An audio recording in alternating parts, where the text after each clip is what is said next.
Cosmic laws, order. Virtually every creation myth ever recorded describes supernatural forces or a supreme being fashioning order out of chaos. Since prehistory, man has held order as an idea of the first rank. Today, only one religious, philosophical system in the world glorifies chaos. All others affirm a belief in supreme, universal laws governing all celestial and terrestrial phenomena. Like many other cultures and civilizations, the ancient Greeks created a word for world and universal order, cosmos or cosmos. Order as a cosmic divine law refers to the observance of laws, to regular, sequential, and periodic arrangement of things and events. Assigned the law of arrangement in the dictionary, order also is defined as a system and method subject to rules and laws. Divine order implies that spirits perfectly created and properly arranged eternal patterns are upheld by divine principles and procedures. Therefore, it is incumbent upon all sentient beings to become aware of and to follow divine laws and methods which uphold Spirit's original order. In terms of physical existence and worldly dealings, the law of order is ubiquitous. Everything having to do with systems, patterns, models, regularity, periodicity, frequency, series, list, matrix, and cycles has order as its ruling principle. Various systems that support business, management, communication, economics, education, and scientific investigation, to name a few, reflect the powerful impact the divine law of order exerts on modern civilization. Order in the natural world can be observed in magnificent diversity, the procession of daily and seasonal cycles of sun, moon, stars, and tides, life cycles, biochemical cycles, the rhythm of breathing and heartbeat, skeletal, nervous, circulatory, and other physiological systems, electromagnetic energy oscillation, the periodic table of the elements, the orderly internal arrangement of atoms and minerals, time scales, color scales, musical scales, and the energy spectrum. The list is endless. Since time immemorial, man's response to natural order has been to emulate his principle and his laws, religious rites, belief systems, scientific methods, and philosophical approaches.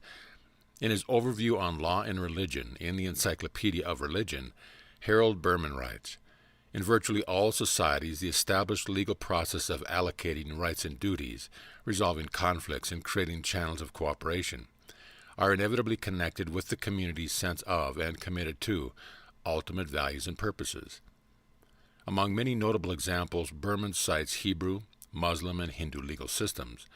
Because Hebrew and Muslim systems of law are based on the prophetic revelation of God's higher laws, the observance of civil law in their civilization was regarded as a religious act. God gave divine laws as a blueprint or pattern for man to follow. Therefore, obedience to law was not only a personal concern but a national obligation. In the classical Hindu legal system, law and religion are inseparable in the concept of dharma.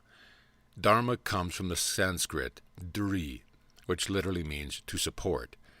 Dharma embodies divine laws, and these support the order of natural laws and the life on earth. Individuals and rulers alike have a unique personal dharma which they are obliged to fulfill to support the moral and universal order. The lawful obligation or dharma of a ruler was to make sure that all citizens be governed succeeded in expressing their dharma. If a law was broken, punishment and penance was prescribed, not merely to compensate for material injury, damage, or losses. The primary object was to regain the moral and divine order of the universe.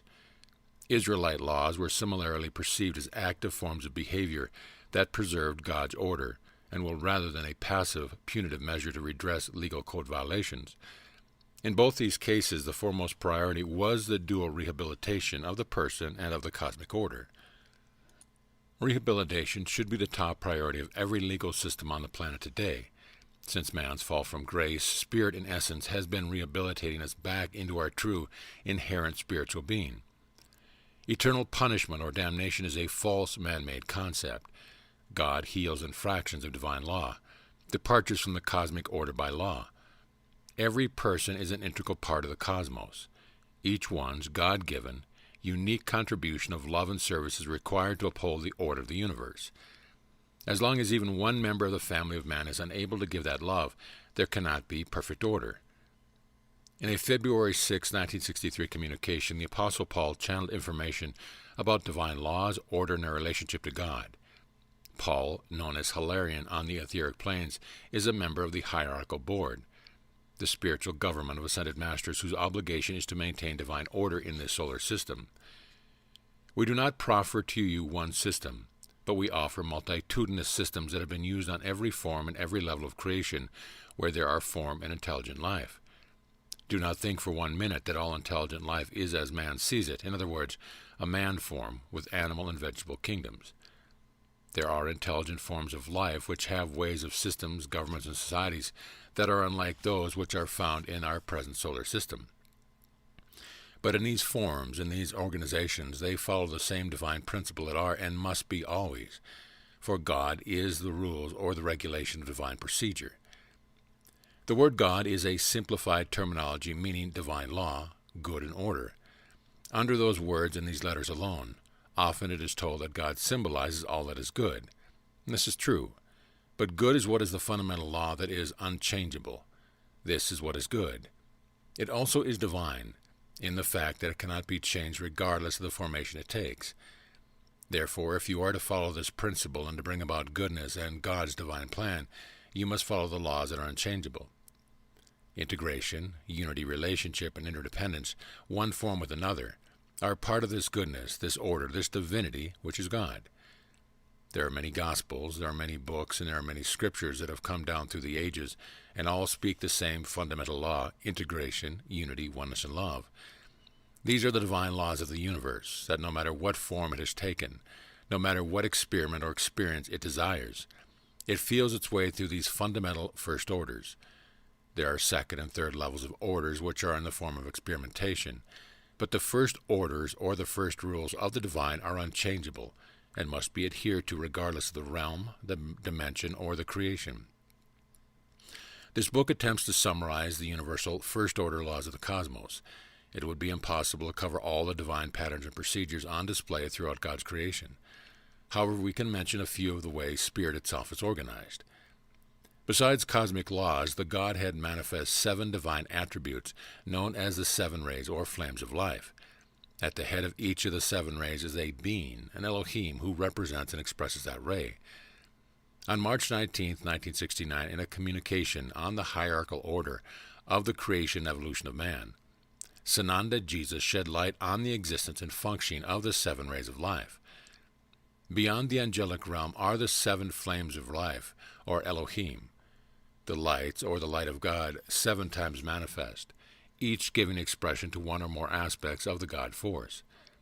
In this rhythm and change of mastership and chain of command, we began in all evolution with the Elohim, who speak the word, who hold the force, who are part of the Godhead, the magnificent Mother-Father divine self-radiation.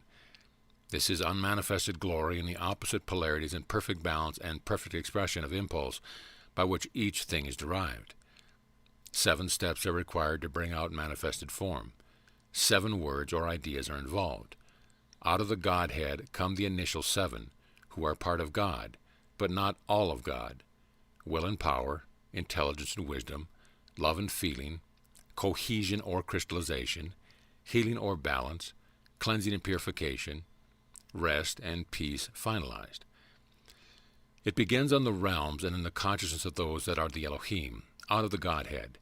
It is entrusted in the hands of the angelic celestial planes, whereby all the elements are in divine control and creative force. It is held under the guardianship of the celestial realm until the special creation of God, the Son, the race of man, can comprehend that service or area of performance. Under the sons of God, all lesser forms of creation, which are in the process of evolution, the animal and the vegetable and the mineral kingdoms, are held in balance and in supervision, whereby each man, who is a spiritual son of the Godhead, is created out of the word of one of the 7 aspects. He must serve upon that aspect or flame. You call them rays of life. When a son or individuality is created under the auspice of the Elohim, any one of these flames, you are eternally pledged unto that source and under that supervision. You may not be removed from that, for that is your God self or the spark of life from out of that particular flame or ray of life. You may be very much aware of, and you may be consciously functioning under one ray that is your proper fundamental home source or base. Yet you must always pay homage to and have a certain amount of experience with every other one of the 7 rays in operation. These flames of life are as essential to your existence as your realization as a spiritual being, a son, or a part of God. The true concept of Spirit's divine Trinity, which finds its expression in many religions and philosophies, was succinctly presented by Paul the Apostle in a communication on March 13, 1958. God is a dual force, negative and positive. When this pole reproduces a creative field, it creates only love. The energy, the emotion, the constructive force in nature which is known as love or Christ. Christ, therefore, is the only true begotten Son of God the Father and God the Mother. In each one of God's children is implanted this creative force, the Christ consciousness. In each one of us is God's light. In this way, every creature is God's only begotten Son. That is the essence and the meaning of the Holy Trinity. Since ancient times, cultures worldwide have produced rites of initiation which offer an ordered method to transcend mortal life and achieve immortal life. The 7 major initiations to attain Christ consciousness, the source of inspiration for all spiritual initiations, were revealed by my high self, Nada, in a channeling on April 7, 1969. There are 7 basic initiations the Christed soul must accept and pass through in order to have the full demonstration of Christed illumination for the planet and all life form upon it.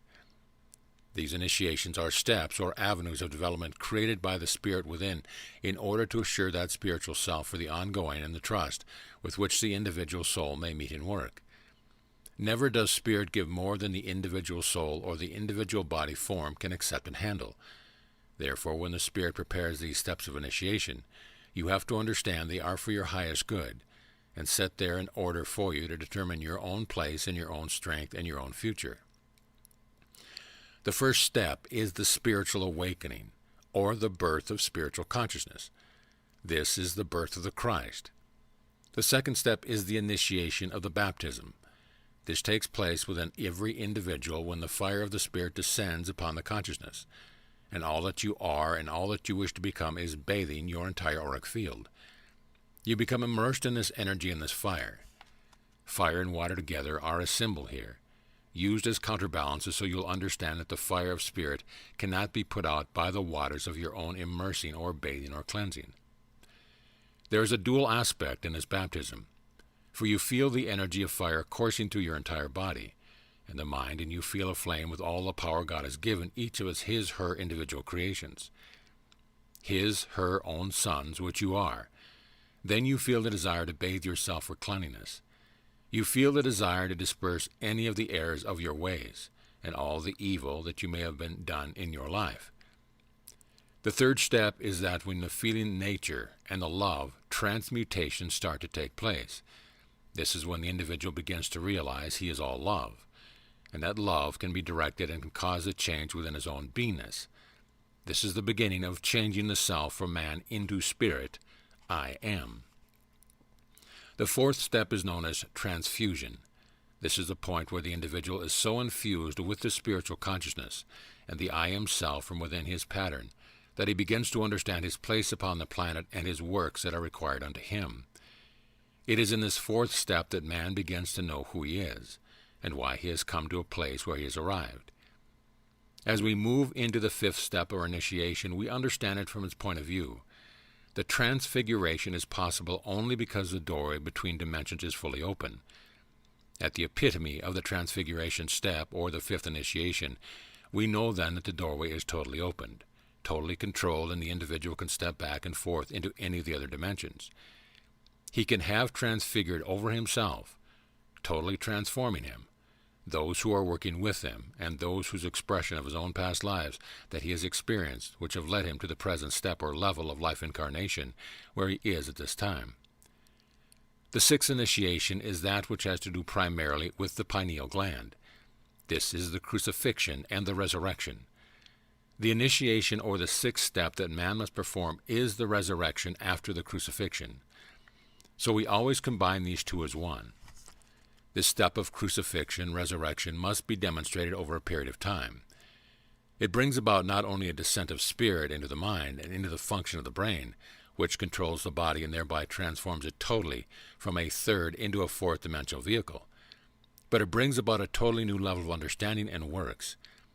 The ascension, which is the seventh and final demonstration by a Christed being, means the ability to take the life energy and the form that has been resurrected into the next dimension.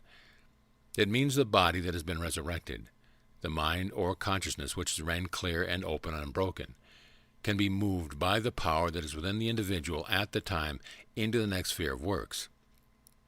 When followed, all these divine manifestations of the spiritual principles of order, cosmic laws, the seven rays of life, the Holy Trinity, the seven spiritual initiations, ensure that all fulfill their dharma which supports the divine order of the cosmos. For what purpose does divine order support all these magnificent, unfathomable life on earth?